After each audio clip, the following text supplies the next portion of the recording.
A Promised Land by Barack Obama. Welcome back to my channel. My name is Samuel and I want to make self-growth normal. If you want to make self-growth normal, because I don't want to do it alone, and who doesn't want to make self-growth normal, then make sure to smash that like button. There's like a introduction thing.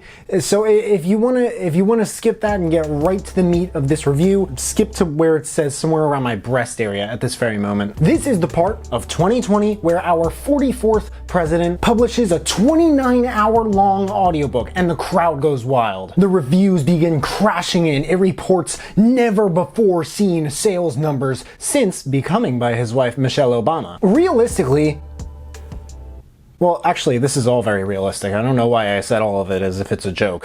I find myself giving a different version of this disclaimer every time I do a review of a book like this. I try not to brand this channel too politically. In actuality, 90% of the books I review, at least, are specifically self-development, business, and technology. But around the time of the George Floyd protests, it came to my attention how important politics tends to be to large, small, and I guess medium demographics of people. The goal of this channel is to make self-growth normal, and to make that happen, if we need to address those who govern this country, the decisions they make, and the beliefs behind the reasoning for those decisions, then let's do it. However, if we may, it is very common to just focus on like the differences in viewpoint between so many of us, the parties, etc. I want to say that we probably don't need another YouTube channel trying to get us focusing on those differences. What we're looking for here is something. Just something that we can all agree on and then move from there. Isn't that what unites us? Isn't that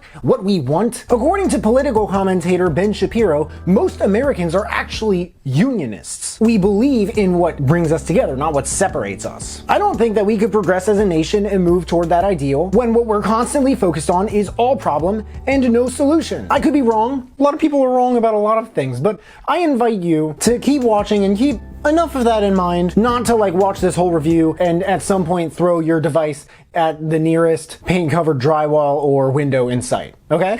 At the time of its release, this book had probably been a bestseller on Audible a couple months before, which I don't know if I've ever seen before doing these reviews. And every time I looked at it, I began pondering questions like, what is it about? Duh, right? That's a not stupid question, but like, who wouldn't think about that? A promised land? Like, what is that? What specifically to Obama is a promised land? What lessons can we really extract from it? What can we as individuals learn from Barack Obama's presidency, his personal failures and successes? Let's talk about that. Let's talk about the chapters, the parts, and everything promised land in this review. What I found interesting in chapter 1, all the chapters, by the way, don't have names. And this is in the middle of like describing vivid details, his early life. He was just in between a lot of different viewpoints. He said that it was as if, because of the strangeness of his heritage and different worlds upon which he straddled, he was everywhere and nowhere at once. And unless he could stitch his life together and place his TikTok has allegedly referred to it as a dump truck on a firm axis, he will live his life alone. Chapter 2, he begins to get his hands dirty with politics. It's interesting to me how like a lot of what fueled him to win from the beginning was like social change, and how when he lost or won as a result of his ego, lost or won, he was disappointed in himself. It's like, this is the cost of doing something huge with your life for the sake of others. It seriously tests your sense of character, and handling that alone is its own skill set. But going back to before when I said this guy is like a vivid writer, here's something from chapter 3. As a candidate, I was having fun. In Chicago, I spent Saturdays plunging into ethnic neighborhoods, Mexican, Italian, Indian, Polish, Greek, eating and dancing, marching in parades, kissing babies and hugging grandmas. Sundays would find me black or blank in churches, some of them modest storefronts wedged between nail salons and fast food joints, others with expensive mega churches the size of football fields. So it's refreshing that even in his writing, it's evident that if you haven't taken a look at how he really thinks about things, this man at least knows how to paint a picture. This one of what it looks like environmentally when you work for what you want. From a political standpoint, it does kind of seem like rags to riches. It is what can describe this man's story pretty fairly. And by the way, was this audiobook all Obama? Because like his impression of Archbishop Desmond Tutu is super on point. Chapter 5 describes a lot of campaigning. Something that stood out was like the work that his campaign staff did going door to door. I actually did door to door at some point. I work in sales. Right now, what I do is basically like kind of selling cars on the phone. But around this time last year, I went door to door signing people up for free in-home quotes on renovation projects. And since then, I've learned that a lot of sales, well actually before then, because I did so much research on this stuff, I knew that like a lot of sales is persuading people to look at things your way. And this only makes sense, a lot of persuading people to look at things the way you do is by selling yourself to them for a moment and first looking at things the way they do and then showing them that you understand that and what they need and what sort of void you can fill. My manager at the time called it understanding their problems and pain, and the reason I bring this up is that his campaign staff did exactly this when getting people to join the campaign. So many stories of, well, military spouses told their day-to-day stories of running a household and fighting off the terror of possibly hearing bad news from the front. Farmers explained the pressures that led them to surrender their independence to big agribusiness concerns. Laid off workers talked me through the myriad ways big job training programs had failed them. Small business owners had detailed the sacrifices they made to pay for their employees' health insurance until just one employee fell sick and everyone's premiums became unaffordable. I mean, I imagine that like there's someone watching this. Okay, that just sounds like a bunch of self-victimhood. Why is their country so emotional and quick to give up? 1. I'm sorry, Kyle, but I don't see anything wrong with emotion. Can't emotions be used to like lead people to higher places? Isn't the happiness, quote unquote, that a lot of us are constitutionally encouraged to pursue by the founding fathers an emotion worth sacrificing for? The world is ruled by things that aren't even like physical, if you think about it. And 2, I mean, I don't mean to sound like I'm giving everyone the benefit of the doubt. I'm sure it doesn't seem like Kyle's really getting it right now. But people who are quick to give up, giving it up on them when it seems like there are so many and just chalking it up to, well, they're just a bunch of puss in boots. That's giving up on others, isn't it? If you have ever had to rely on anyone for anything other than yourself, if you have ever needed someone to believe in you before you believed in yourself, put politics aside. At this point, it's just about like being the type of person you would want on your own side. If this is self-victimhood, I mean, it could be. Again, I could totally be wrong about all of this. Let's talk about it less like a problem and more upon like something to improve upon. What are we supposed to just get rid of like half the country? I don't know. Like, I feel like that would be pretty tedious. Most of the things I just listed in that quote had to do with money. And it's hard to get money, admit it, when your customers are too self-victimized, quote unquote, to afford your product or service. So like, if you look at it that way, this is no catch-22. I don't even think it's a catch. Chapter 6 is the chapter when things really begin to come together regarding his candidacy, because this is where people really started to believe in him. It wasn't just him believing in himself. I think that when it comes to like believing in yourself and like other people believing you, it really takes like one. And it takes enough persistence for the other to be kind of energized by it and believe as well. What I like so much about this book is that it tells so much of a story of like the types of struggles that someone internally faces during a series of years in a position like Obama's. Am I making this decision like primarily out of ambition or for the sake of other people? If this makes more sense to other people, should I do what this person says if it goes against my gut? When moving with other people to this point was in accordance with my gut? It's weird, with such a huge group of people governing the country, looking over it, it's like you have so many, not even people, just viewpoints tugging at the power of your actions, and I feel like that's really tricky. And yet it's also very warm how he like reflected upon the relationships with family and friends and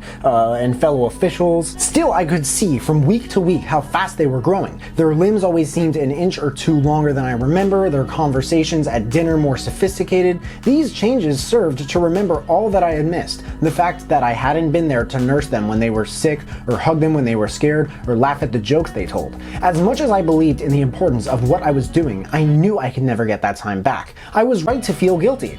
Talking about Okay, if it's not obvious that he's talking about his daughters, then it's not obvious that at the uploading of this video, I still have not met the requirements for YouTube ad monetization. He went over the Lehman Brothers collapse, the real estate crash, and everything else going on during the financial crisis. How that affected the campaign, and of course the campaign itself. This book is just very warm. Like, the detail of it is one thing, but the genuineness in a lot of it is another. Where the inauguration chapter, for example, where he said that Bush provided him with an experience that Obama would have wanted to provide for his predecessor. Whether he did that, I don't know. And where Obama was saying silly things in Michelle's ear while they danced afterward to a Beyonce performed At Last. Let's put away our political thoughts for a sec. This stuff is it's just warm. This is something that's just nice to sit in a cozy blanket and sink your teeth right into on like a frozen winter evening. It's just very warm. Chapter 11 made me think, well, it's not really the Republicans or the Democrats I ever really had that much of a problem with. It's kind of just the media. I would go as far as to say that the media is more dangerous for the country than the government. I could be wrong. Can we at least agree that it has a negative effect on our country? Because, I mean, it doesn't train us to look objectively at things from young ages. Something to think about. One of the first things you can learn in a beautiful book called Millionaire Success Habits by real estate investor Dean Graziosi is to completely stop watching the news. I remember saying in my review of Rage by Bob Woodward that no matter who you are, being a president is not an easy job. But listening to this book, of course, I came to the realization that sometimes it can be much harder than others. There were so many corporations and leaders in finance who we really had to understand. And the Republicans were, well, a lot of them were up his butt trying to get him away from the idea of even putting out some sort of stimulus package. The thing is, even if you looked at history and how things changed, we the people are still scared out of our minds. The fear of poverty when things like this happen. Right now it's 2020. If I need another year in the last 10 I spent on this earth trying to explain that, I probably need to run for president myself at some point.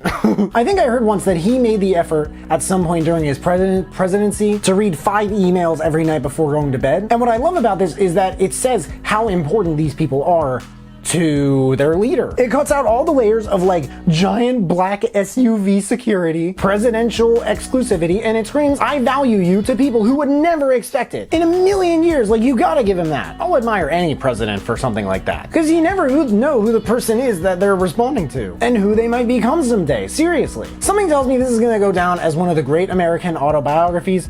Maybe because of its promotion, I have no idea. Maybe because of how many people support him, I have no idea. Or at least presidential memoirs. Most of the negative reviews I've seen of this book have deemed it garbage, full of lies. Like, it really just seems like people who really don't like Obama in general.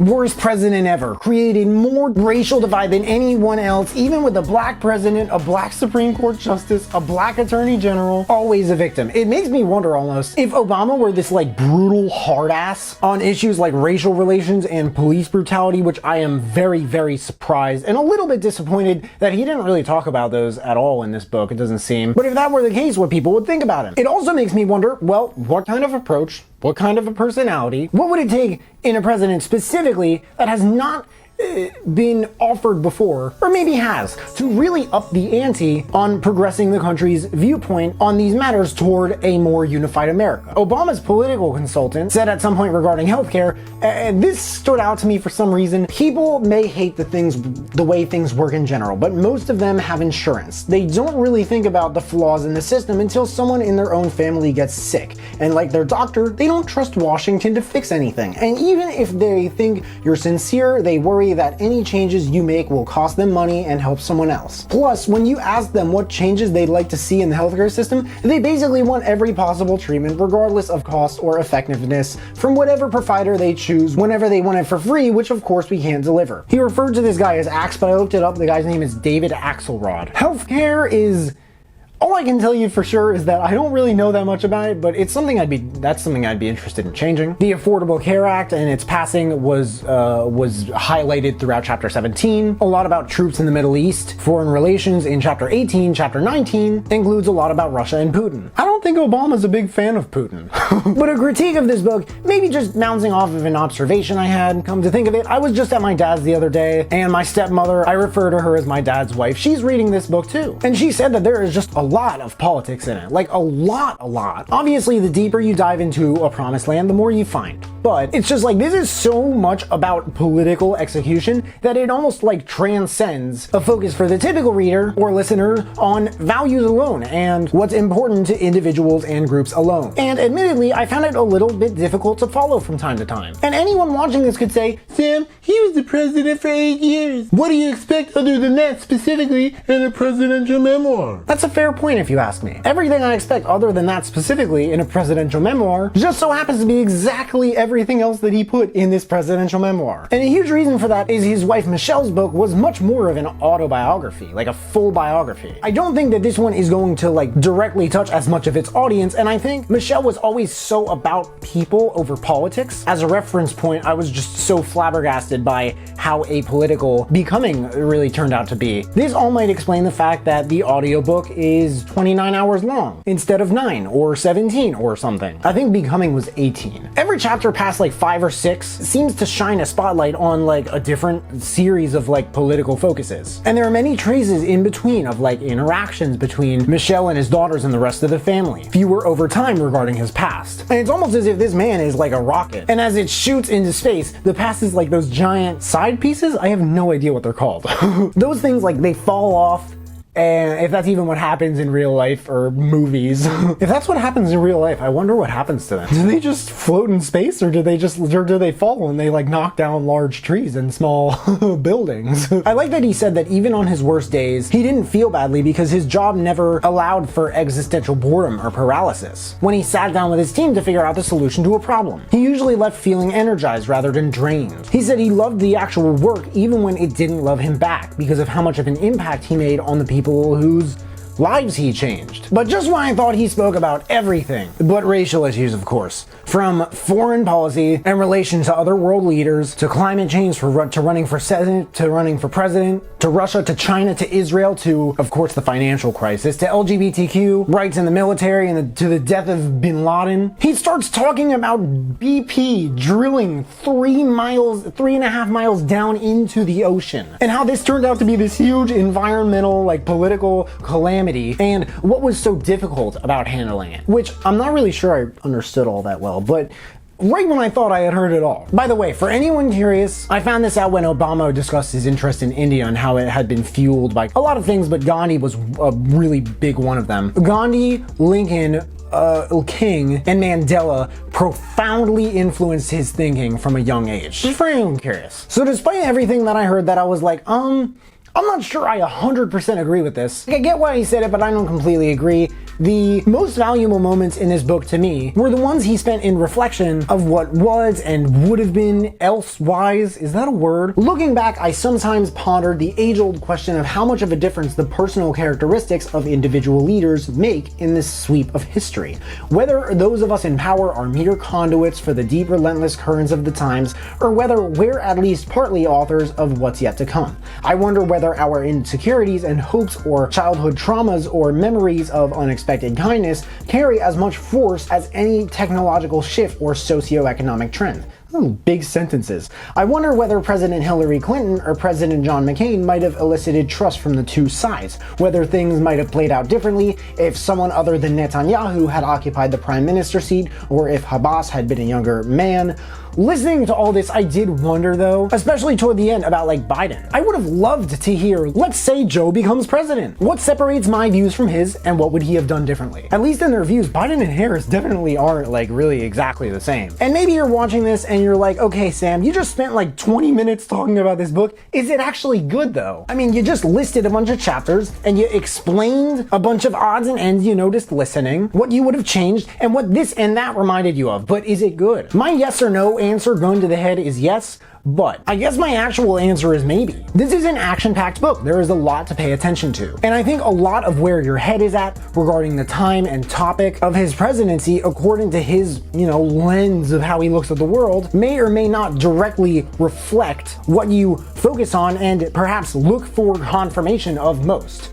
consciously or unconsciously. A lot of biographies and autobiographies, especially in my experience, there's a lot we can learn from. I made a whole video about this. I'll link it in the description. It's one of the first videos I ever made, so if you will please excuse my slightly more like uptight energy and choppy editing, and approach it with an open mind, as I'm sure you probably will. I lay out the different things that we can get out of this unique type of book as we look for them. And this is important to me to bring up because to you, I just hope that it's not like a waste of time to check out a monolithic presidential memoir like this one with so much to digest. Quotes. The world is complicated, Barry. That's why it's interesting. It wasn't so much what he did, but how he made you feel, like anything was possible, like the world was yours to remake. When things are bad, no one cares that things could have been worse. Direction 1. I recommend this book for anyone who wants to see the era of Obama's presidency through his own eyes. Direction 2. If you like this book, of course you might like Becoming by Michelle Obama. You might also like,